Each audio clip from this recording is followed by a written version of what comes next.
A new study has found evidence of a link between problem gambling and young men taking their own lives. Using data from the Children of the 90s project in Bristol, researchers say the risks are very real for addicts who might think it's just a bit of fun. Dickon Hooper has been speaking to one father who lost his son. Josh took his own life 10 years ago now, and he'd suffered from gambling addiction for 6 years. When he first went to university, he lost his first term's money within the first week. Martin's son Josh was addicted to gambling before taking his own life. In the end, probably after losing all this payday for the nth time, I think it just became too much. It's a bit like walking into quicksand. You think you're okay, but by the time you realise you've got a problem, it's too late. Martin spent years researching the industry and its consequences. And now researchers have shown what he's always known. Gambling addiction is linked to suicide. A new study found evidence of a connection between harmful gambling and current and future suicide attempts among young adults. Crucially, these were unlikely to be anything to do with pre-existing suicidal thoughts. A lot of people might think of gambling as fun or enjoyable, and as we found, people may not be aware when it crosses over into that problem gambling threshold, and when that happens, people are at risk for suicide. They also found the suicide attempt rate among problem gamblers quadruples between the ages of 20 and 24. These are vulnerable people, and they might not be aware of the risks when they go into gambling. One gambling body said most people gamble safely, and the government said they're taxing the industry to help addicts. But back in Wiltshire, Martin wants action. More powers for councils to decide which shops go on our high streets, more teeth for the regulator, and crucially, those that create the harm need to be held account. So all the gambling companies, the people in the high street, the people running online sites, they need a legal duty to prevent harm that's backed up by the right of redress. We need a named director responsible for that.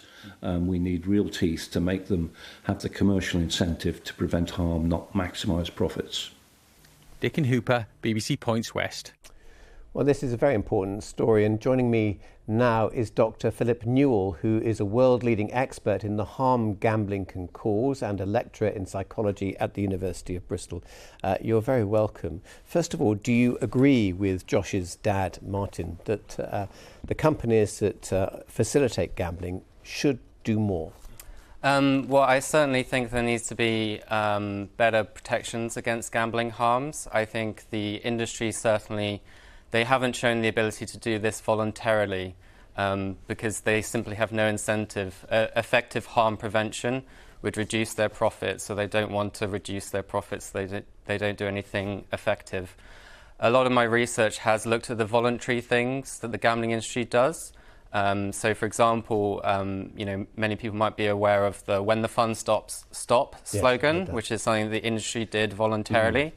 Research that I've conducted on that slogan, which was published in the journal Lancet Public Health, suggests if that message has any effect at all, it actually makes people gamble slightly more than if you say nothing at all. Gosh, really? I mean, in the old days, you had to ring up the bookie, didn't you, or go to the shop to put a bet on. Now it's much easier to gamble, isn't it, because you can do it online?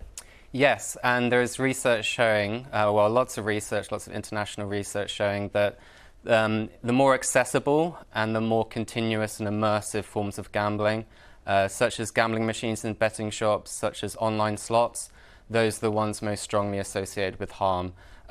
Slower forms of gambling, things like going to a bingo hall, that's much less strongly associated with harm. Okay. Now, in terms of suicide, particularly among men, what effect is it having?